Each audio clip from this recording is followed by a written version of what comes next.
Hari ini kita akan belajar penelitian kualitatif. Ya, belajar penelitian kualitatif. Dan saya pikir ini merupakan sesuatu yang sangat penting sekali. Ya. Jadi hari ini kita akan belajar penelitian kualitatif ya. Ini sangat penting sekali, secara khusus bagi kita semua yang tidak mengambil kuantitatif gitu ya. Dan menurut saya ini untuk sekolah-sekolah teologi penting untuk mengembangkan pemikiran-pemikiran yang bagus teologi supaya bisa memajukan.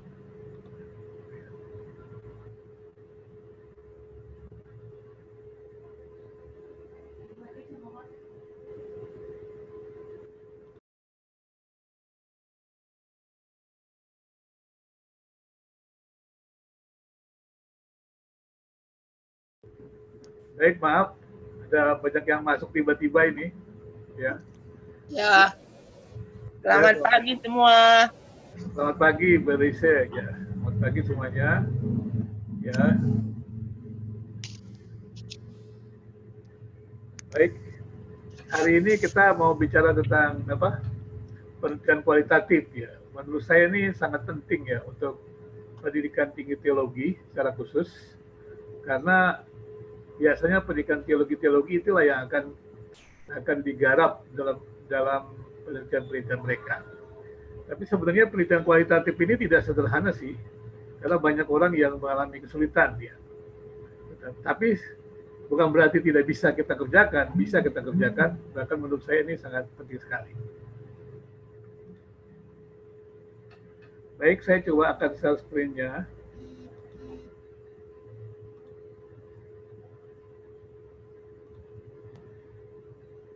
Bapak Ibu, kita bicara sekali lagi penelitian kualitatif begitu ya. Jadi kalau kita melihat format sebuah penelitian, sebenarnya sih hampir sama penelitian kualitatif dengan penelitian kuantitatif. Memang awal saya menjelaskan paradigmanya berbeda. Jadi kalau kualitatif itu dia induktif, kalau kuantitatif itu dia adalah deduktif. Ya, kemudian kita lihat ini formatnya ya. Format dari penelitian. Jadi seluruh penelitian biasanya kerangkanya seperti ini, Bapak Ibu. Itu kita mulai pendahuluan, latar belakang, fokus penelitian. Jadi tolong diperhatikan itu. Di dalam penelitian kualitatif, dia bukan kajian teori biasanya. Dia namanya fokus penelitian, ya. Tapi kemudian yang lain-lain biasanya berbeda, sama saja. Demikian juga di bagian kedua, itu ada kajian teoritik. Tapi kajian teoritik itu isinya adalah fokus atau subfokus penelitian. Ya. Saya sudah pernah jelaskan, kalau penelitian kuantitatif dia konfirmasi teori ini, kajian teori. Tapi kalau dia penelitian kualitatif, ini akan ditinggalkan kajian teoritiknya, dibuat penelitian dulu, pengumpulan data, setelah itu baru dikaitkan dengan kajian teoritik. Nah, ini adalah metodologinya. Ya. Bagaimana penelitian kualitatif itu metodologinya? Tetap ada tujuan penelitian harus, kemudian tempat dan waktu penelitian, latar, ya konteks penelitian, metode dan prosedur, data dan sumber data, teknik dan sumber data, prosedur analisis data, dan kemudian juga pemeriksaan pengumpulan data dari mulai dari kepercayaan, keteralian. Ya. Jadi kita lihat di sini bahwa dalam penelitian kualitatif itu kita penting sekali bahwa memahami metodenya. Jadi dia sebenarnya lebih kepada kedalaman dibanding kepada kuantitatif yang keluasan. Kemudian selanjutnya kita lihat juga, jadi data-data penelitian kualitatif juga merupakan data-data yang baik, ya, yang sahih ya, tidak sembarang diambil gitu. Karena itu ada objektivitas juga gitu. Jadi kalau kita mewawancarai orang, kita mencatat hasil wawancaranya, kemudian kita tunjukkan lagi kepada orang itu tanda tangani, nah berarti data yang kita tuliskan itu sesuai dengan orang yang kita wawancarai. Jadi itu mesti ada. Dan kemudian kita lihat hasilnya. Jadi kalau di dalam bagian awal tadi kan ada fokus penelitian. Kemudian fokus penelitian itu kan ada poin-poinnya. poin-poinnya, dan kemudian poin-poinnya itu disesuaikan dengan di hasil penelitian. Tetapi sekali lagi, hasil penelitian itu sementara tidak dihubungkan dengan kajian teori atau fokus, tapi merupakan pengumpulan datanya. Itulah namanya temuan. Karena itu berhati-hati untuk menyampaikan hasil temuan. Jadi dia laporan, bukan opini di sini. Kemudian baru ada yang namanya pembahasan. Gitu. Pembahasan, baru kemudian ada simpulan ataupun rekomendasi kalau sebuah penelitian. Jadi Bapak Ibu, karakteristiknya adalah dia studi interpretatif gitu. Holistik, dia latarnya alamiah. Jadi penelitinya itu adalah instrumennya adalah peneliti sendiri. Sumber datanya multiple, bentuk kata-kata, analis datanya induktif. Ciri khasnya adalah induktif. Mesti kita pahami bahwa yang namanya penelitian kualitatif itu adalah induktif karena dia membangun teori dari khusus kemudian membuat sebuah definisi umum. Nah, itu kualitatif. Kemudian fokus pada perspektif partisipan, makna dan pandangannya, ya. Jadi titik pandang partisipan bukan titik pandang kita. Jadi kita menggali apa yang dikatakan, yang dimaksud orang atau yang diyakini orang, dipercaya orang gitu. Bukan kita memasukkan pikiran kita ke sana. Seperti menggali Alkitab juga begitu. Kita mengangkat apa kata di dalam Alkitab, bukan kita memasukkan pikiran kita mengumpulkan data-data. Gitu. Kalau kita wawancara orang juga demikian, kita tidak boleh mempengaruhi orang untuk menjelaskan sesuai dengan yang kita mau, tapi kita harus pandai-pandai menggali sebenarnya apa yang dimaksud orang itu. Jadi inilah penelitian kualitatif, kemudian kita membuat teori dari hasil pengumpulan data-data tersebut. Jadi sekali lagi, ini adalah penelitian kualitatif. Jadi desain penelitian juga bersifat tidak ketat, dia bisa berubah. Jadi pada waktu kita meneliti seseorang, kita mewawancarai, kemudian kita bisa mendapatkan pengetahuan yang lebih dalam, maka kemudian kita bisa juga menambahkan poin-poin yang akan kita gali lebih dalam dari orang itu. Jadi dia itu seperti bola salju, makin lama kita makin lebih jelas tentang apa yang kita mau dapatkan data dari orang itu. Tidak seperti kuantitatif yang sangat kaku begitu. Jadi penelitian kualitatif itu dia bisa terus berubah menjadi lebih baik. Jika penelitian pada perilaku subjek dan keyakinan, kepercayaan dalam konteks sosial. Nah, Bapak Ibu, kemudian sekarang pertanyaannya adalah asumsinya gitu. Jadi apa sih yang menjadi dasar penelitian kualitatif? Dan kualitatif itu adalah karakteristiknya, realitas itu ada subjektif dan multiple gitu ya, seperti yang dilihat partisipan yang diteliti.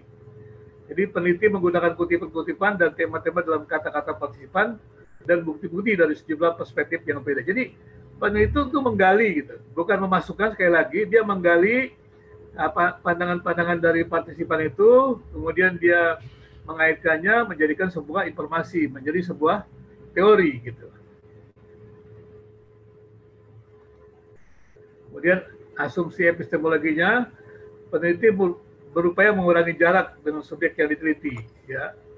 Peneliti berkolaborasi. Kalau dalam kuantitatif kan dia menjaga jarak ya, kuantitatif. Tapi kalau kualitatif dia justru mengurangi jarak gitu.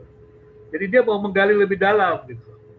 Maka itu kalau ada bertanya, kalau kuantitatif kan selalu bilang begini, mengapa apa tujuan orang memancing? Kalau kuantitatif akan bilang tujuan orang memancing adalah untuk mendapat ikan. Tapi kalau kualitatif nggak demikian. Kita tanya satu persatu. Ada orang yang memang waktu dia memancing itu bukan mau dapat ikan, dia cuma senang aja memancing. Nah, itu penelitian kualitatif dia menggali lebih dalam seperti itu. Jadi tidak semua orang memancing itu mau dapat ikan sebenarnya, tapi dia mau menikmati. Nah, enaknya ketika pancingnya itu atau kailnya itu dimakan oleh ikan. Nah, itu penelitian kualitatif, dia lebih dalam dia ke seorang individu, tidak general, walaupun dia tidak bisa digeneralisasikan. Kemudian jadi asumsi untuk aksi logisnya, jadi mempertanyakan peran sistem lain dalam suatu penelitian. Jadi peneliti mengakui bahwa penelitian adalah syarat nilai, ada bias-bias adalah dimungkinkan ada. Kemudian sistem yang dianut peneliti akan mempengaruhi pola pikirnya dan berbagai aktivitas penelitian dilakukannya. Ini penting sekali. Apa yang di kepala kita itu bisa mempengaruhi. Seperti meneliti Alkitab itu seringkali berpengaruh itu. Kalau orang sudah punya doktrin tertentu, menggali isi Alkitab, maka pikirannya bisa masuk ke dalam. Nah itu mesti hati-hati juga. Ya. Peneliti berusaha mendiskusikan nilai-nilai yang membentuk uraian narasinya dan termasuk kaitan antara interpretasi dengan interpretasi partisipan. Nah ini berarti kemampuan juga dipengaruhi seperti itu. Baik, selanjutnya adalah metodologis ya. Jadi peneliti sekali lagi menggunakan metode logika induktif. Jadi topik dalam konteksnya dan menggunakan desain yang bersifat emergensi ya. Peneliti bekerja secara rinci sebelum membuat generalisasi. Jadi yang namanya induktif itu dia dari yang rinci kemudian menjadi yang umum, detail-detail. Jadi itu mengumpulkan data-data pikiran orang itu untuk kemudian dibuat di generalisasi. Pada orang ini secara umum adalah demikian gitu. Nah, apa saja nih yang menjadi penelitian kualitatif? Ya, ini ada yang namanya naratif gitu ya. Jadi kita juga bisa membuat sebuah penelitian ya kualitatif yang bersifat naratif ya, biografi, gitu, autobiografi, gitu kan, sejarah kehidupan seorang, potret kehidupan orang itu bisa juga menjadi sebuah penelitian. Sebenarnya sekolah-sekolah teologi itu perlu membuat penelitian-penelitian tokoh begitu ya, untuk bagus, untuk mendapatkan sebuah pelajaran dari tokoh-tokoh tersebut. Nah, walaupun ini jarang ya, sebenarnya perlu sekali hal-hal yang demikian kita lakukan. Gitu. Memang tidak gampang membuatnya, tapi ini penting sekali kalau kita dari awal mulai mengerjakannya, ini akan sangat memberikan kontribusi kepada pemikiran-pemikiran di STT. Gitu. Kemudian karakteristik penelitian naratif, jadi pengalaman-pengalaman seorang individu, contoh dalam interaksi sosial, kronologis pengalaman-pengalaman dalam pengalaman masa lalu, saat ini dan masa depan begitu, itu semua digali dari penelitian naratif, itu diceritakan kembali dan itu saya pikir menarik sekali untuk bisa dikerjakan. Nah kemudian juga ini kemarin juga sempat dipertanyakan oleh peserta ya mengenai restoring ya, menceritakan kembali atau mengembalikan suatu meta story gitu ya. Ini menarik juga jadi setelah individu menceritakan suatu cerita atau pengalaman-pengalamannya, maka penelitian naratif menceritakan kembali dengan kata-kata peneliti sendiri. Ini merupakan proses yang dilakukan peneliti untuk menganalisis data tentang kisah-kisah yang tergabung dengan kunci-kunci elemen. Ya. Kemudian juga ini dia, jadi kemudian kalau di dalam penelitian kuantitatif, analisisnya kan menggunakan statistik gitu. Tapi di sini yang menjadi instrumennya adalah peneliti itu sendiri. Nah, pada waktu dia mewawancarai, maka dia mesti membuat kode-kode tentang data itu bagi dia mengumpulkan. Meskipun sekarang sudah banyak aplikasi-aplikasi ya yang digunakan untuk penelitian kualitatif, seperti juga menggunakan penelitian kuantitatif. Kalau kuantitatif tidak kenal ada SPSS begitu. Di kualitatif juga ada program-program yang menolong kita membuat coding data. Walaupun sebenarnya secara manual juga kita bisa lakukan untuk hal tersebut. Nah, ini dia contoh-contoh datanya ya, gimana kita membuat ya. Yang penelitian kualitatif adalah agregat kumpulan kode-kode ya, secara bersamaan membentuk suatu ide mayor dalam data memiliki label-label dari lebih dari 2 sampai 4 kata. Ya. Nah, tema-temanya ini dia. Apa sih tema-tema penelitian kualitatif gitu? Tema-tema yang peneliti harapkan temui dalam analisis data, ya kan? Kemudian tema-tema yang peneliti tidak harapkan dalam studi, begitu ya, dan juga tema-tema lain. Mungkin saya akan cepat saja nanti bisa dibaca lebih lanjut. Kemudian bagaimana memahami data, begitu ya. Ini memang cukup banyak, memang saya. Nah, ini contoh-contohnya gitu ya. Ya, bagaimana kita membuat wawancara, kemudian kita buat kode-kode ya, kemudian kita reduksi, kemudian jadi informasi. Nah, hasilnya adalah jadi sebuah teori begitu dari hasil penelitian yang kita dapatkan. Itulah yang disebut penelitian kualitatif atau induktif gitu ya. Dari detail-detail kita kumpulkan, kemudian kita jalin dan kemudian menjadi informasi, menjadi sebuah teori. Ini penelitian kualitatif. Jadi kalau kita meneliti tokoh, kita gali dia bagaimana dia bisa menjadi tokoh segala macam, itu akhirnya kita akan tahu bagaimana sih melahirkan seorang tokoh begitu. Nah, penelitian kualitatif itu penting untuk hal-hal yang demikian gitu, yang tidak bisa didapatkan dari penelitian kuantitatif sebenarnya. Nah, misalnya sekarang kita pilih satu dokumen wawancara, catatan lapangan atau catatan untuk apa lapangan itu ya. Kemudian pilih aspek yang menarik untuk diungkap. Berikutnya seperti apakah yang diungkapkan oleh sumber data tersebut, ya, dari transkrip tersebut. Kemudian coba mulai mengcoding datanya. Kemudian diidentifikasi ruas-ruasnya, tentukan kode. Jadi kita lihat di sini, jadi dari yang kecil-kecil itu kita jalin gitu. Jadi merupakan sebuah informasi, akhirnya kita rumuskan menjadi sebuah teori. Itulah yang dikatakan kita membangun hipotesis dari pengumpulan data. Ya. Itulah kekhasan dari penelitian kualitatif. Kalau kuantitatif kan mengkonfirmasi apakah teori itu didukung data. Tapi kalau kualitatif, kita membangun hipotesis, membangun teori. Nah, caranya ada dari data. Dari data itu kita kumpulkan, kita kaitkan, sampai akhirnya menjadi sebuah informasi, dan dia adalah data. Kemudian lihat ini. Contohnya begini, misalnya kita mau bicara dalam pengumpulan data. Sekarang kita bicara tentang kode latar atau konteks. Nah, dari wawancara kan kita buat kan setting konteksnya, contoh misalnya ruang kelas, kemudian misalnya perguruan tinggi. Nah, kita catat data tersebut. Data-data ini menjadi kode latar. Nah, ini kemudian kita narasikan dalam konteks tersebut. Itu dalam kalau penelitian dari kualitatif yang naratif begitu ya. Seperti itu. Data-datanya kita buat. Jadi kita itu menulis harus dari data. Jadi penelitian itu memang harus kita lakukan sebelum kita membuat sebuah tulisan. Jadi kalau kita membuat penelitian yang bersifat naratif sekalipun juga, bukan kita membayangkan, tidak. Tapi kita tanya, kita catat, dan kemudian kita ungkapkan kembali, ya, menjadi sebuah informasi. Itulah penelitian kualitatifnya. Dia sekali lagi cirinya adalah induktif, begitu. Nah, kemudian juga misalnya kita mau lihat situasi, gitu kan. Jadi kita wawancarai, gitu.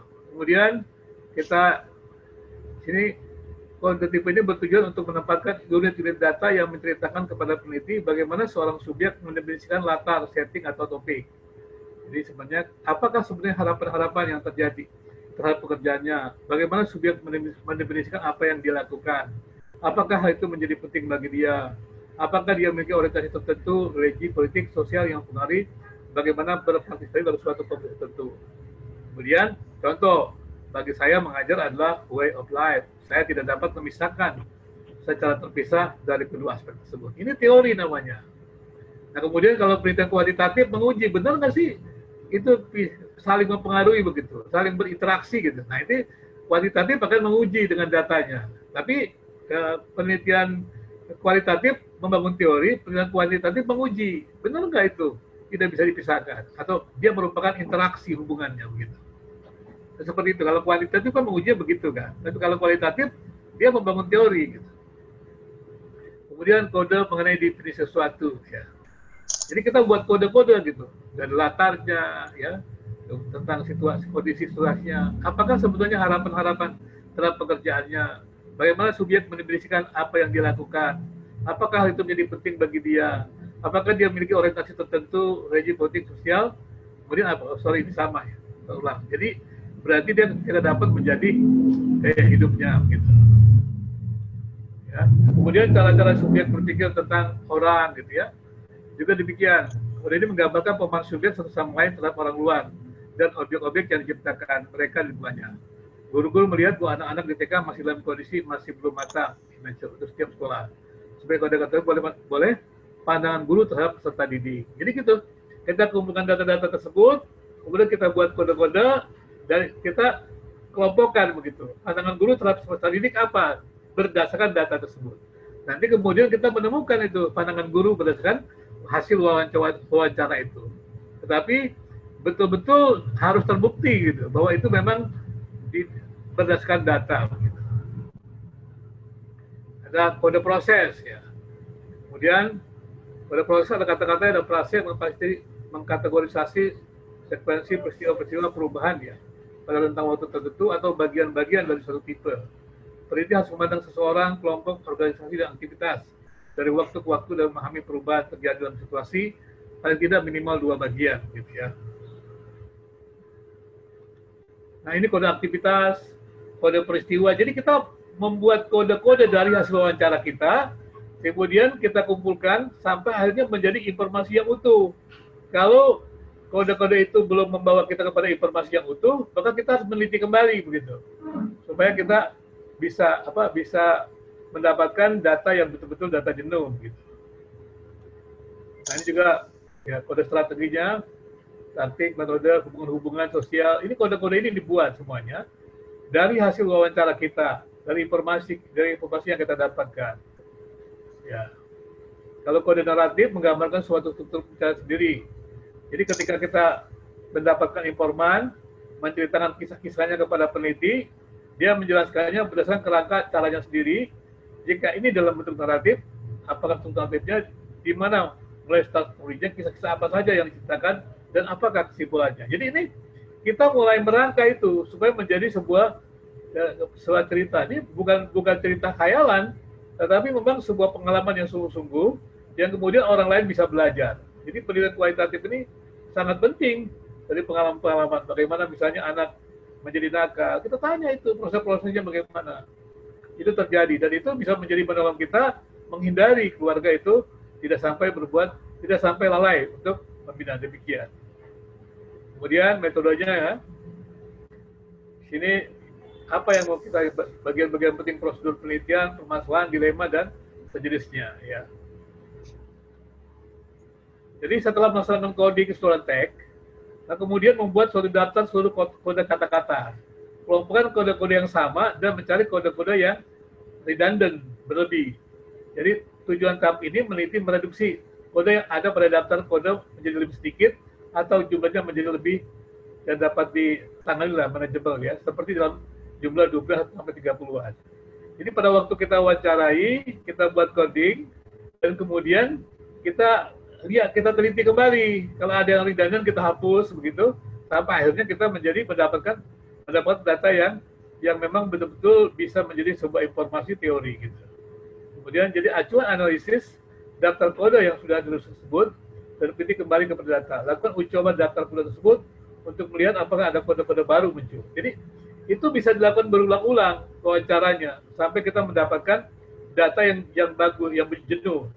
Jadi reduksi data kode tersebut menjadi 5 atau 7 tema. Jadi kalau kita ingin menggali tentang orang, kita ada beberapa tema. Tema ini kita coba dari fokus.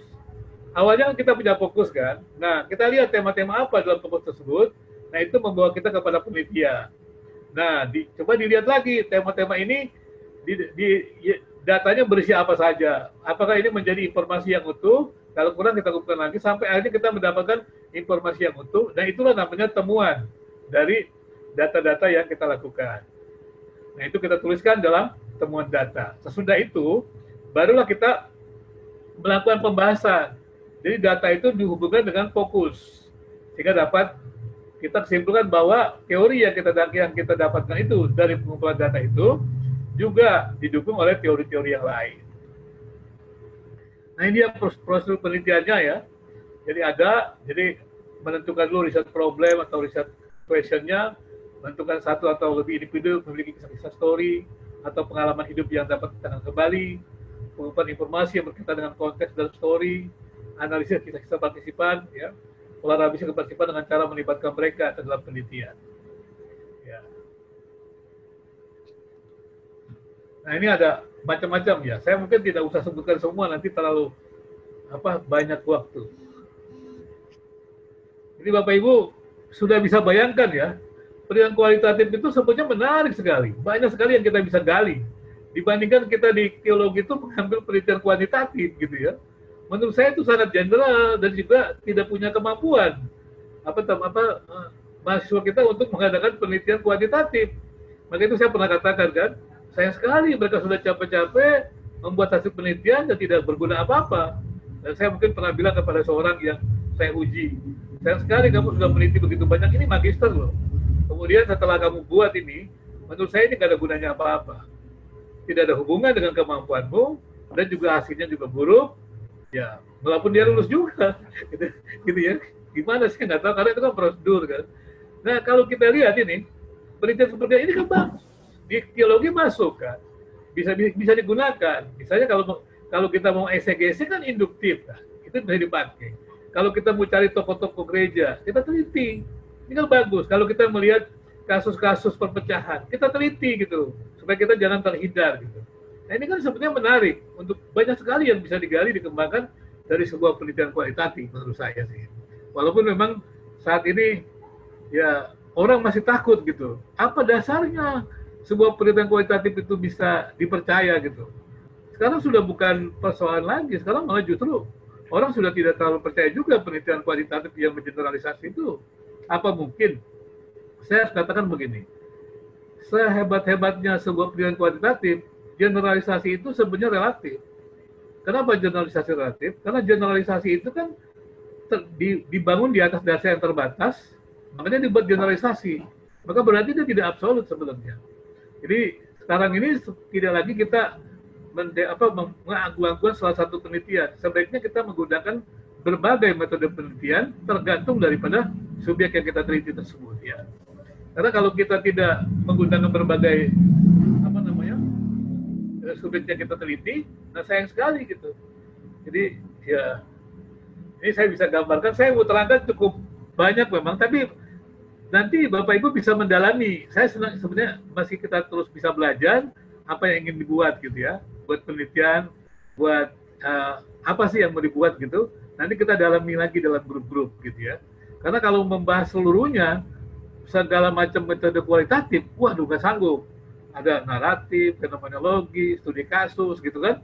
Saya mungkin nggak jelaskan semua. Jadi saya sarankan nanti Bapak Ibu pilih mau dalami yang mana, mau studi kasus kah, mau apakah, nanti kita buat menjadi sebuah karya atau mungkin mau menceritakan kembali gitu, kita buat gitu ya. Jadi saya sarankan sih ke sana gitu.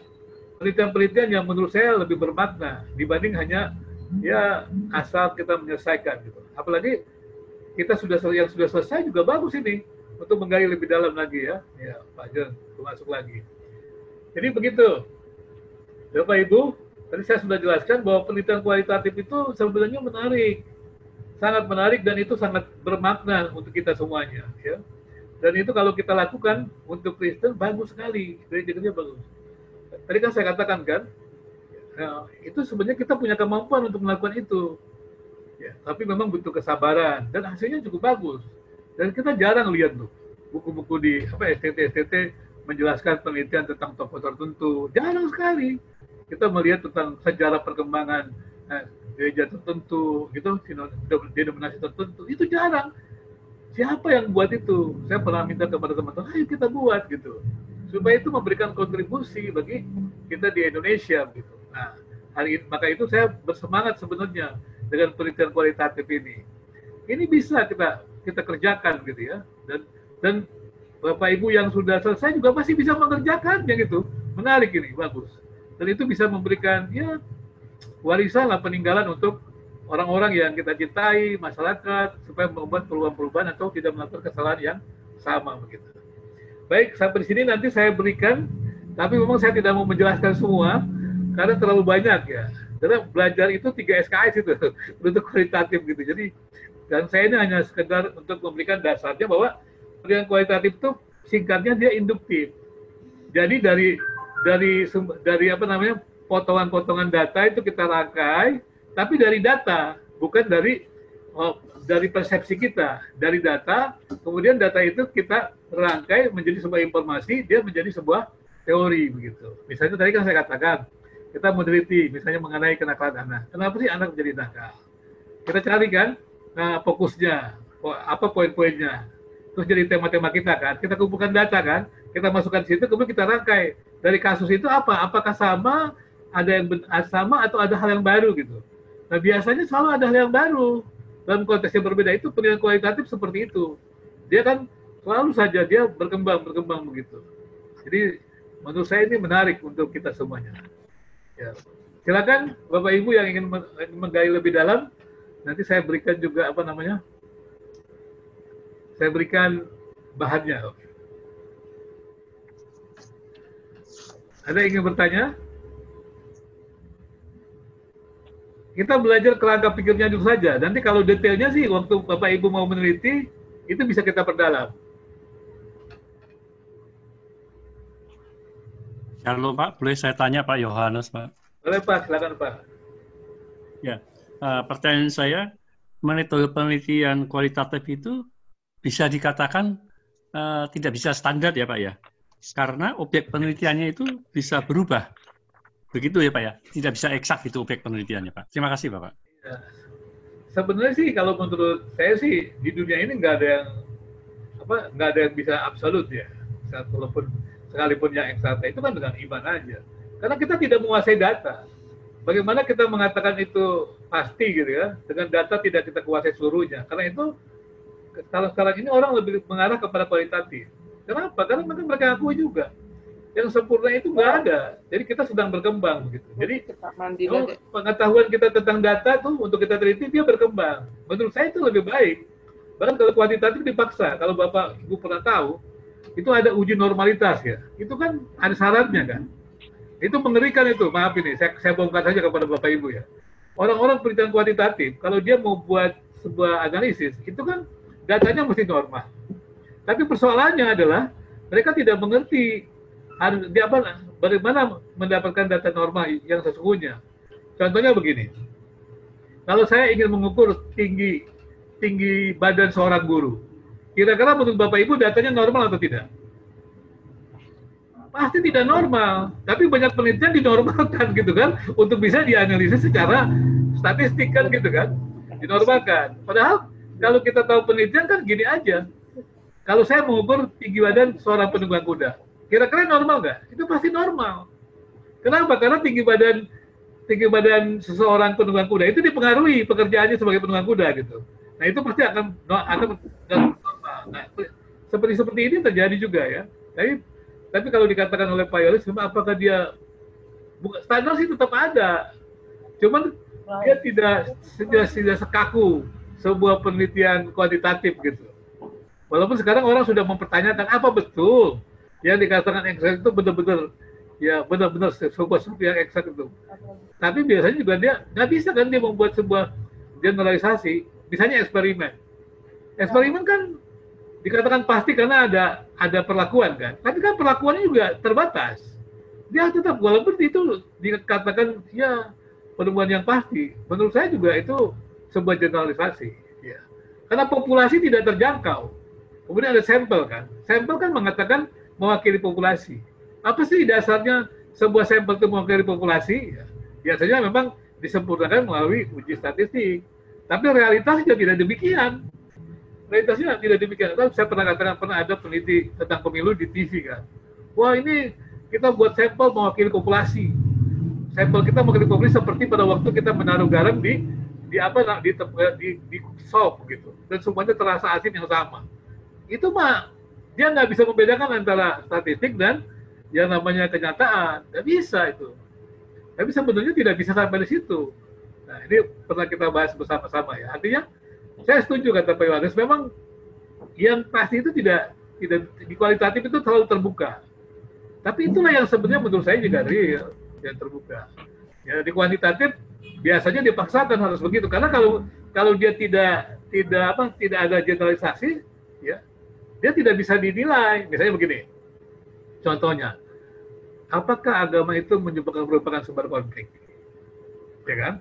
Nah orang akan bertanya, kalau orang peneliti sosiologi akan mengatakan salah itu. Kalau mengatakan sumber konflik. Kenapa salah? Karena pada satu tempat dikatakan agama itu membawa damai. Pada satu tempat lagi dia membawa konflik. Nah ini kan datanya berbeda kan? Bisa nggak digeneralisasi? Tidak bisa. Tidak bisa nih. Jadi kalau orang membuat keputusan agama sumber konflik itu pasti salah dari penelitian kuantitatif. Karena datanya tidak cukup. Gitu. Tapi kalau dalam penelitian kualitatif bisa, di tempat-tempat tertentu ada, di tempat-tempat tertentu, tapi dia tidak bisa digeneralisasi, karena data kualitatif tidak bisa digeneralisasi. Begitu Pak kira-kira. Perbedaannya demikian. Gimana teman-teman? Mau dia man. Ini agak berat ya, tapi menarik. Nanti kalau kita teliti menarik. Sebenarnya kita bisa buat. Pak, saya mau tanya. Ya, silakan Bu. Dari tadi putus-putus terus, akhirnya pakai HP, Pak.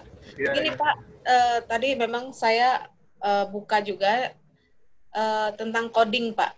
Ya. Saya sepertinya tidak menguasai, Pak, tentang coding itu. Gimana sih, Pak?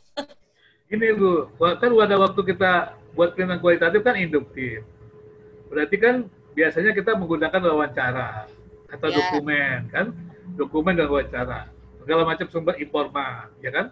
Nah kita Ya. kan di bawah awal buat fokus kan, fokus penelitian kan. Di Ya. fokus penelitian itu ada tema-temanya kan, ya kan? Oh, iya. Tema-temanya kan, itu menjadi alat coding. Oh, Ada latar belakang. Kalau misalnya pendidikan orang tua, apa sih menurut teorinya fokusnya? Apa saja yang penting dalam pendidikan anak? Ini misalnya apa? Ya, misalnya waktu orang tua atau apa gitu kan? Nah pada waktu itu kita buat desain penelitian, ini kita pakai nih coding ini tema-tema kan? Data itu kita masukkan, ya gitu kan? Setelah itu kita simpulkan data itu, jangan dihubungkan dengan fokus. Data itu dulu kumpulkan. Setelah selesai, direduksi jadi informasi, baru dibahas, dihubungkan dengan fokus. Selalu begitu, sintesis. Benar nggak teori yang Ibu dapatkan lewat penelitian? Diuji dengan penelitian yang sudah ada. Kalau ada perkembangannya apa gitu loh. Ya kan? Kenapa juga hipotesis baru kan? Jadi ada variabel lain yang baru yang ditemukan misalnya kan?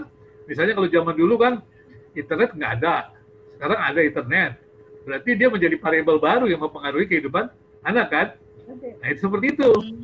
Dia bisa berkembang itu sebenarnya. Menarik. Nah Ibu fokus ke dalam.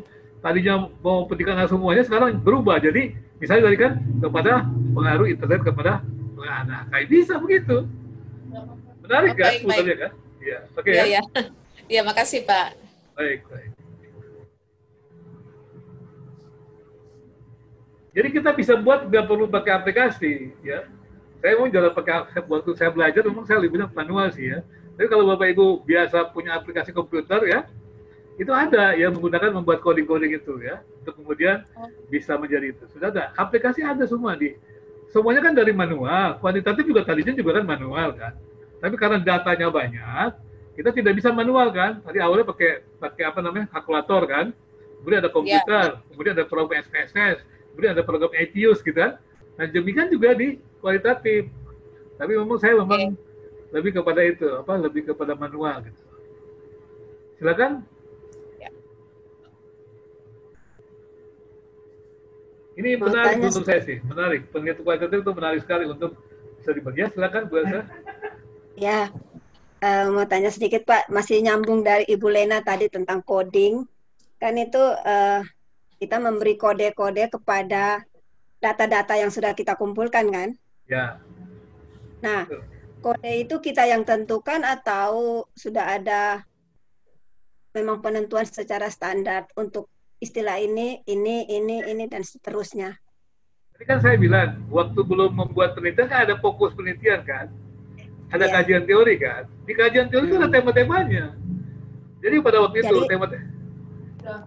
Jadi di tema-tema itu sudah ada kode-kodenya sendiri ya, sudah ada seperti singkatan untuk ini misalnya, untuk subjek ini atau istilah ini ya, seperti coding di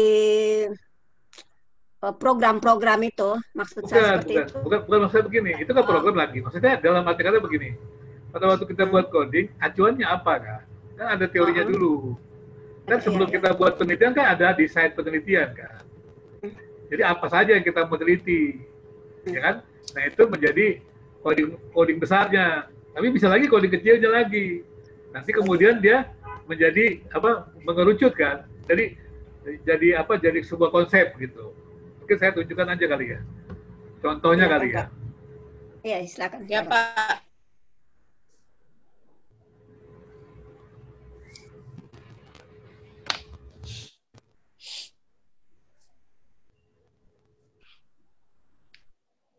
Kelihatan nggak ya, Bu?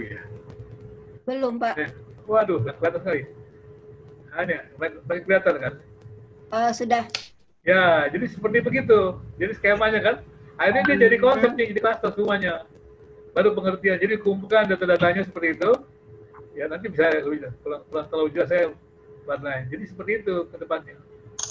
Jadi data-data itu akhirnya jadi informasi, ya kan? Akhirnya kemudian kita bisa katakan ini gaya hidup bagi pemahaman orang pemahaman guru tentang anak adalah demikian. Gitu. Ini konsepnya kan.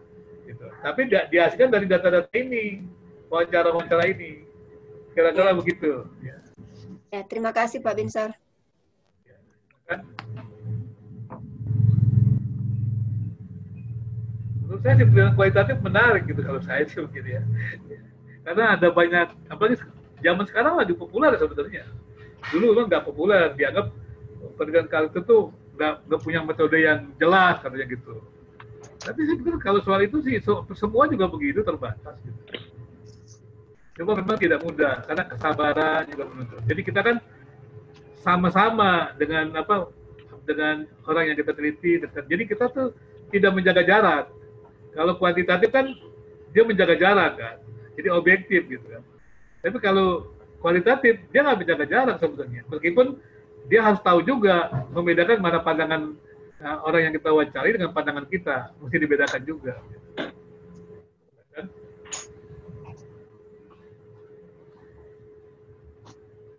Ya nanti saya berikan bahannya ya. Walaupun memang saya katakan cukup banyak. Kalau saya sarankan tadi, Bapak Ibu coba pilih kalau mau meneliti apa yang mau dipilih. Apakah naratif, fenomenologi, studi kasus gitu. Nah, sebenarnya benar itu di daerah-daerah itu. Ya untuk yang di daerah tuh bagus tuh.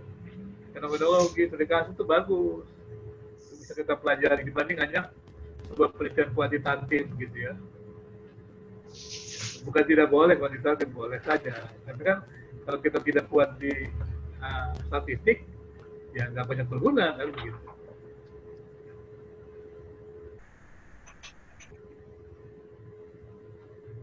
Gimana, Bapak Ibu? Ya paling-paling kita bisa buat kuantitatif yang sederhana lah ya, bisa ada aja. Pak, kalau untuk mengetahui pertumbuhan iman seseorang atau jemaat di dalam gereja itu sebaiknya kita memakai pendekatan penelitian kualitatif atau kuantitatif, Pak? Kalau kualitatif dia membangun teori. Kalau kuantitatif menguji teori. Misalnya begini, dimensi pertumbuhan kehidupan beragama adalah misalnya nih ya, ini pertama adalah dimensi ajaran. Kedua adalah dimensi, tadi kan doktrin kan, yang kedua adalah dimensi komitmen kepada Allah, komitmen kepada sesama. Yang ketiga adalah dimensi ibadah. Yang keempat adalah dimensi kesaksian. Ya kan? Nah, kalau Ibu membuat penelitian kuantitatif, ini jadi variabel. Ya kan? Untuk diuji datanya kan. Dimensi kan variabel, jadi indikator kan, ditanya didukung data atau tidak teori ini. Tapi kalau Ibu ingin meneliti, ini jadi fokus. Coba tanya, gimana mereka ngajar doktrinnya, kan? Gimana mereka ibadahnya, gitu kan? Akhirnya bangun teorinya, gitu loh. Jadi berbeda kan? Kalau ini bangun hipotesis, bangun teori, kualitatif. Yang ini bangun konfirmasi. Karena itu kan, kalau kuantitatif dari yang umum, pertumbuhan kehidupan orang, karena tadi ajaran, umum kan? Karena apalagi dua, komitmen, kelihatan kan? Yang ketiga ada ibadah, yang keempat adalah kesaksian. Ini benar nggak nih, Pak, variabel ini menentukan? Kita kumpulin data, kita tanya kan, kita buat ya instrumen kan, kita buat survei kan, tanya record gitu. Gimana pemahaman kamu tentang kita pada pertumbuhan nggak? Gini-gini kan, gitu kan? Iya. Kita kaji, kalau kita mau lebih bagus lagi, kita buat contoh berbeda gitu. Orang yang kalau eksperimen gitu, buat misalnya orang yang belajar Alkitab dengan tidak belajar Alkitab. Ada bedanya nggak? Gitu. Itu eksperimen kan? Itu mengkonfirmasi gitu. Tapi kalau kita kualitatif, ini jadi fokus. Ini tidak menjadi bahasan dulu. Kita cari. Oh, kalau orang itu ingin tahu orang ini nih kasus gitu ya. Bagaimana sih kehidupan beragamanya atau masyarakat ini kan? Cari, tanya, wawancarai kan. Kita wawancara berarti waktu kita wawancara kan kita perlu data-datanya kan. Tanya gimana Bu pertumbuhan tentang apa ketentuannya, belajarnya apa saja gitu kan. Ada kurikulumnya enggak gitu kan. Nah, itu tanya gitu kan. Ya. Kemudian apa sih yang ilmu doktrin dasarnya paham enggak Bu gitu kan. Kemudian tanya lagi komitmennya gimana pada waktu bapak ibu atau anak-anak mengalami masalah berdoa atau tidak gitu kan. Kemudian dengan hubungannya jadi digali gitu. Nanti sudah dapat data itu baru dihubungkan, disintesiskan dengan fokus tadi. Gimana tuh kehidupan yang masalah kelompok yang ibu teliti itu gimana kualitas nuraninya? Baik kan? Kenapa dia baik gitu kan? Cocokin. Apakah semua ini ada di dalam kehidupan kelompok ini atau ada lagi yang lebih yang punya ciri khas? Nah, itu bisa berkembang. Ternyata bukan hanya 4, di tempat ini ada lagi yang lain misalnya gitu kan? Bisa kan? Ya, hubungan dengan masyarakat misalnya kan, yang dekat bisa aja. Itu bisa dikembangkan. Oh, baik.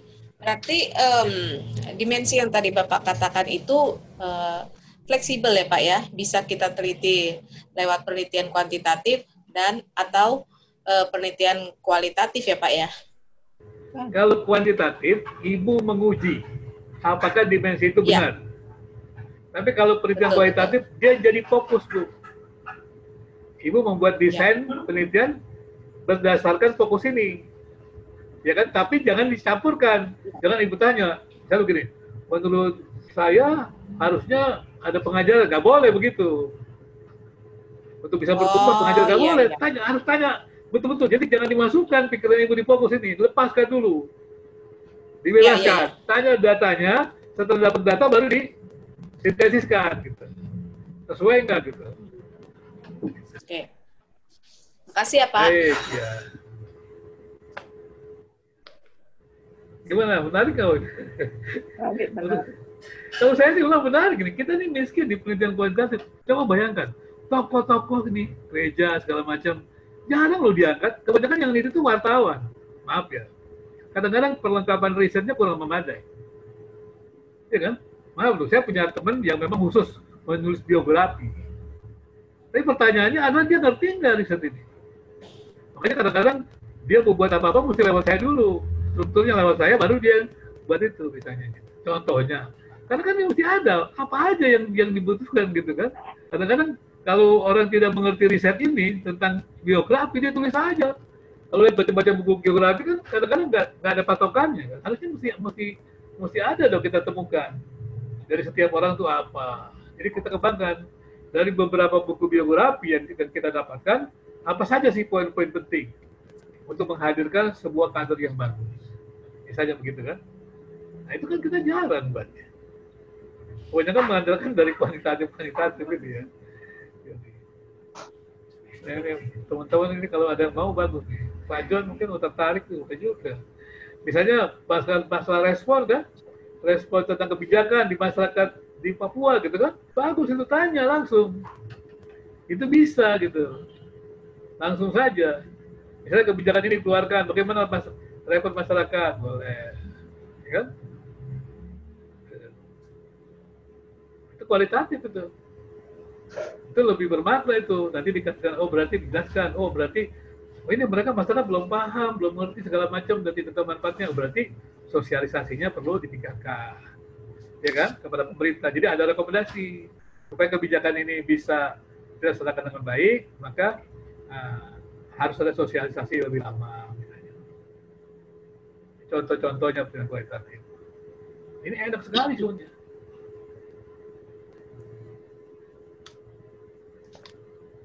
Gimana? Bapak Ibu, mungkin ya punya pengalaman pribadi juga bagus sih kita buat. Tapi kalau kita buat sendiri, ya tadi kita buatlah pakai sedikit ilmiah gitu kan. Jangan semau kita gitu loh. Kita ingin apa sehingga akhirnya itu menjadi bermakna bagi orang lain.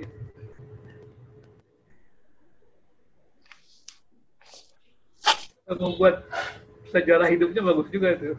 Biografinya boleh juga itu. Dicobalah. Ada yang membuat biografi atau apa boleh. Yang tentang pengalaman-pengalaman khusus juga boleh. Ya. Itu Pak seperti bukunya Eka Dharma Putra itu Pak. Itu salah satu contoh ya Pak ya? Yang apa dia? Dia banyak sekali, tapi nggak ada biografinya. Enggak ada ya Pak ya, hanya cerita pelayanan doang. Iya, nggak terlalu itu sih. Bukan, belum saya lihat ya, cuma hanya sepintas yang tahu saya sih buku-bukunya tentang dia gitu. Ya tentang siapa Eka atau apa gitu. Ya. Kalau dibuat secara ini menarik sekali ya. Ya. Tapi itu udah sebenarnya kalangan jurnalis itu sudah mulai itu dengan narasi itu kan, dengan model-model apa, dengan teori-teori jurnalis ya, boleh dibuat juga. Tapi menurut saya sih ya harusnya dia lebih diperdalam kajian-kajiannya gitu. Misalnya pernah baca kan bukunya siapa politik itu kudus tahun terakhir. Coba kalau dilihat, sayang tidak ada tokoh-tokoh peneliti kualitatif yang bagus. Jadi sangat subjektif gitu kan, kadang-kadang kan hanya untuk apa? Kalau bisa by data gitu loh, bukan by persepsi gitu kan. By data juga, kita lihat juga gitu. Datanya apa gitu. Dan merangkainya juga mesti jelas gitu. Karena dia kan ilmiah kan, nah itu dia. Harapan sih begitu. Tapi saya harus mengakui bahwa penelitian kualitatif Indonesia jarang. Seperti pernah dengar bukunya Clifford Geertz tahu ya, tentang budaya Jawa kan? Itu bagus. Itu jadi panduan, itu kualitatif betul. Betul-betul, itu barat kualitatif yang berat, grounded theory. Jadi dia merumuskan budaya Jawa itu berdasarkan penelitian dia tentang apa di sana, bertahun-tahun dia penelitinya. Nah, itu bagus tuh. Kalau bisa sih ada orang yang meneliti misalnya kehidupan gereja atau apa gitu kan, aduh menarik lagi ya.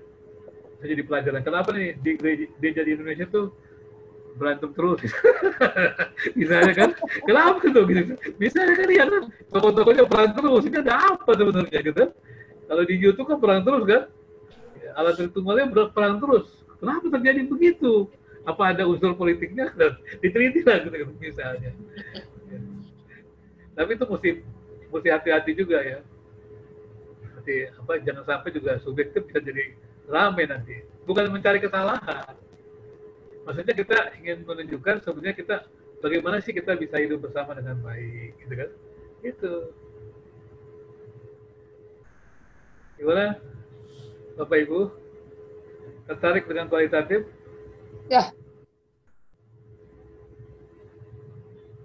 Ya. Nanti kita mau buat lagi yang langsung menulis ya, rencananya sih gitu. Jadi kalau Bapak Ibu masih mau ikut lagi, itu nanti di kelasnya kelas lanjutan langsung. Misalnya bagian pendahuluan tulis apa, bagian temuan apa, dan bagian bahasan apa. Dan selesai langsung jadi. Harapan saya sih begitu. Jadi kalau dia mau ikut lagi, dia langsung jadi. Bukan dia jurnal, nah, paling tidak artikel jurnal lah ya. Jadi dia langsung jadi. Pendahuluannya apa saja dia buat, semua kita bahas, kemudian temuannya apa, pembahasannya apa, selesai pertemuan, bagus. Kalau dia penelitian, bisa pendahuluannya apa, temuannya apa, pembahasannya apa, kemudian bagaimana mengkonversi skripsi, tesis, disertasi menjadi artikel jurnal. Berarti dia ada produk yang dihasilkan. Kalau harapan saya sih begitu. Jadi karena kita banyak ada teman kan yang jurnal kan. Jadi kalau teman-teman mau buat itu, berarti setelah selesai itu begitu diterima dapat honor loh. Dapat honornya jauh lebih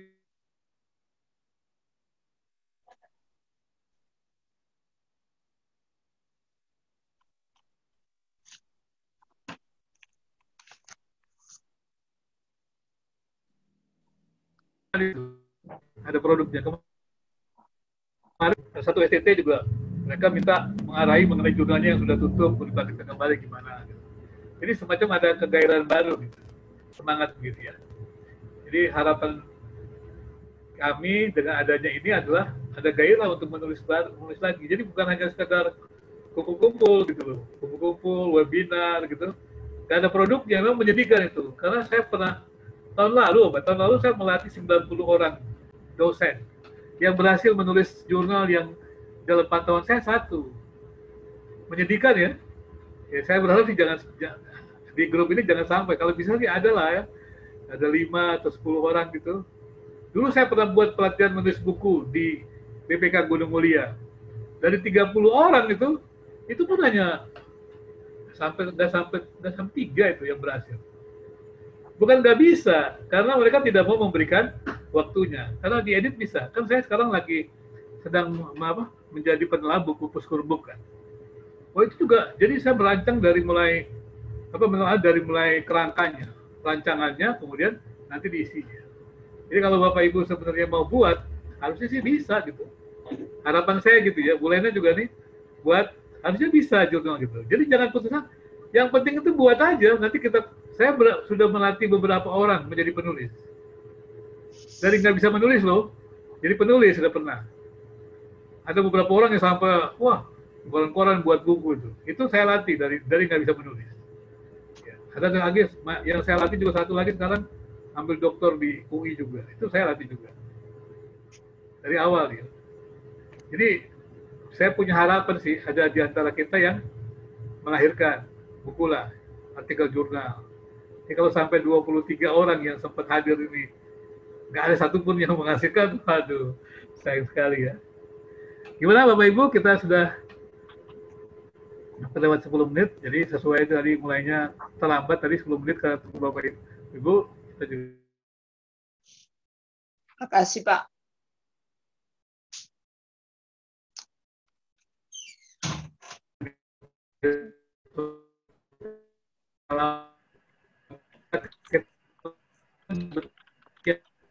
Karya menarik gitu.